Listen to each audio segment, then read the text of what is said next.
Nous ne pouvons pas accepter dans notre pays des femmes, prisonnières derrière un grillage, coupées de toute vie sociale, privées de toute identité. Ce n'est pas l'idée que la République française se fait de la dignité de la femme. We now have a situation, and this is a personal view, where people who can walk into a bank or any other secure area in a burqa and remain unquestioned about it. And now, the presenter of Insight, Jenny Brockie. Hi, thanks for joining us.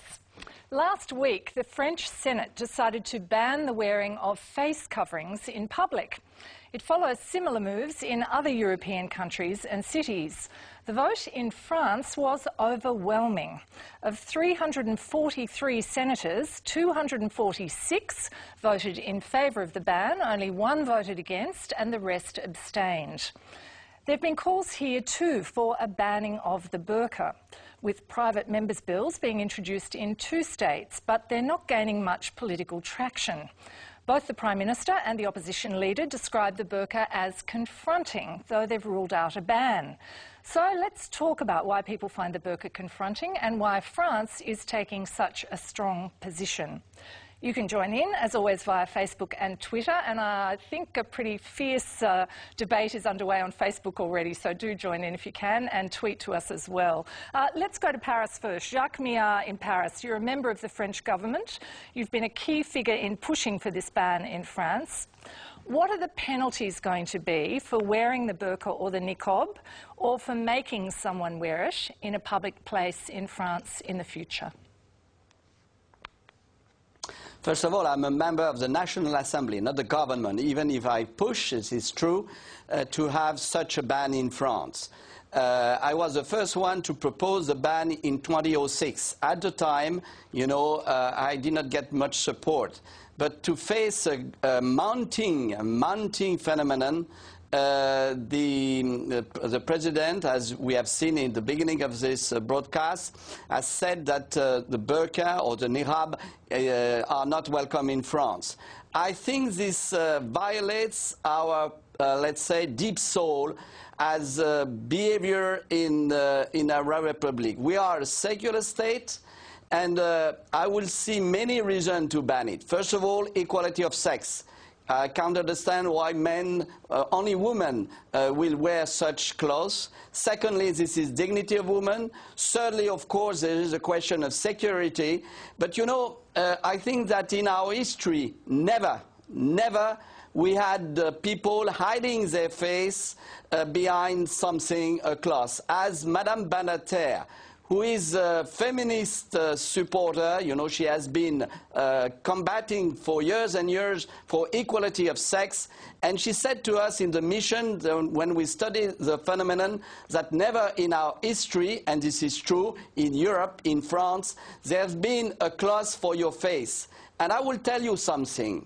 I think when some people say we are stigmatizing a religion, we are stigmatizing women who are wearing such clothes, I'm sorry, I am the victim. I am the victim because those people refuse me to see their face, to communicate with them. And I think this violates the common will to live together, especially in our society where women are on equal footing to men in every sphere of the Republic. All right, I'm going to come back to the question I asked you about penalties in a moment, but before I do, I'd like to talk to some of our guests here. Amina, you're 22. You wear the burqa here in Australia. Do you understand how a Western country could see it as a symbol of inequality, that women are being forced to cover their faces? It's not for the West or anyone else, for that matter, to decide what's inequality. Our religion has given us equality. It's not for him or Cory Bernardi or Fred Nile to tell us we are oppressed or wrong is being done to us. We chose to wear this. So no, I don't understand where the West is coming from. Okay, you only decided to wear it a year ago though, didn't you? Slightly more than a year. Okay, why? Because it's in submission to Allah the Creator and to emulate, to copycat the wives of the Prophet. They also wore it. So, religious reasons? I mean, what are the other reasons that you wear it? There is no other reason, actually. I wore it simply and only because I believe it's the right thing to do. It's an act of worship. It's in submission to Allah, and it's emulating the wives of the Prophet and the female companions that were around at that time. I know, Ahmed, you had reservations about Amina wearing it, though. You didn't particularly want her to, did you? No, I did. You Actually, did? Yes, I did. Oh, okay. Yes, I thought you weren't so sure. No, I was sure, yeah. When I went to see her in marriage, she told me that this is what I wear, and you know, I wear the burqa, and I asked her, do you always wear the burqa, or are you just wearing it now, you know what I mean, maybe from shyness? No, she said she always wears the burqa. And that was like a condition for her, and that's what I was looking for as well in marriage. A girl with that wears the burqa. Okay, I think so we agreed on that. I think your brother was the one with reservations, That's yes? right. Was the brother. Yes, yes. And what were your reservations? Now, the thing is, it's not up to me or up to anyone else to decide on this matter. It's up to her to decide. Now, we just voiced our opinion for his own safety. Now, because we are kind of worried about his safety in this country, and it happened to be that we feel like there's, at the moment there is, and everyone will agree on this, that there is a hostility towards Muslims in particular. Now, Muslims are being picked on because of their holy book, because of their religion, because of, now we're talking about the way their women are dressed up. So now, you were worried it would single her out? It singles her out, and she'll be picked on just because the way she's dressed up. Okay, Tariq Ramadan in Doha, welcome. Thank you for joining us. You're an Islamic scholar. You were advising French lawmakers against a ban on the burqa. Why?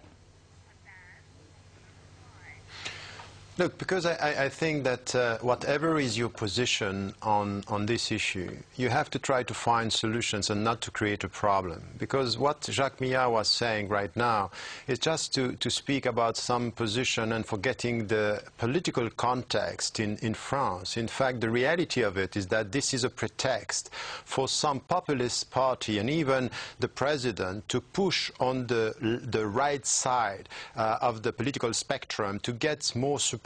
And this is only a question for a few hundred women, and they are creating a whole issue, 6 months of discussion on something which is not the essential problem that we have now. My position on this is that as an Islamic scholar, I don't think that this is an Islamic obligation. I think it was only for the Prophet's wife, and this is one position, but I cannot deny the fact that some scholars are thinking that this is the right Islamic position. So with this, it's a religious position. The way I'm dealing with this is quite clear.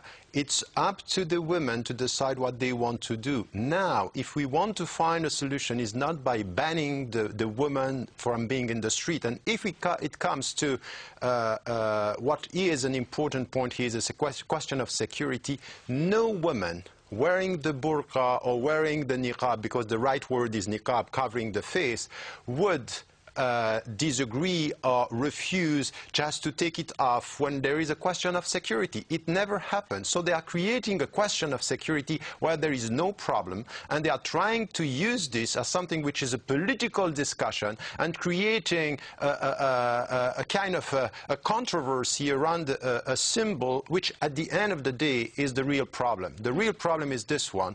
The new visibility of Western Muslims in Western society is a problem for some politicians and some trends within the society. And this is what we have to talk about. This new visibility is not a threat for the West. Okay, it's just the reality of Muslims living in this country. Okay, we'll get onto that a little bit later on tonight. But Jacques Millard, just a quick response from you to that.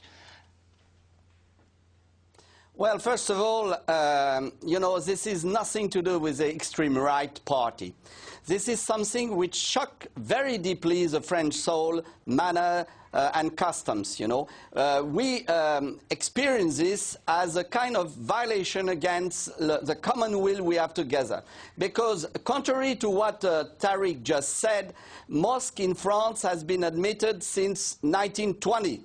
You know, the Paris Mosque has been built by the French states to thank the Muslims we have been battling during the First World War. And we have many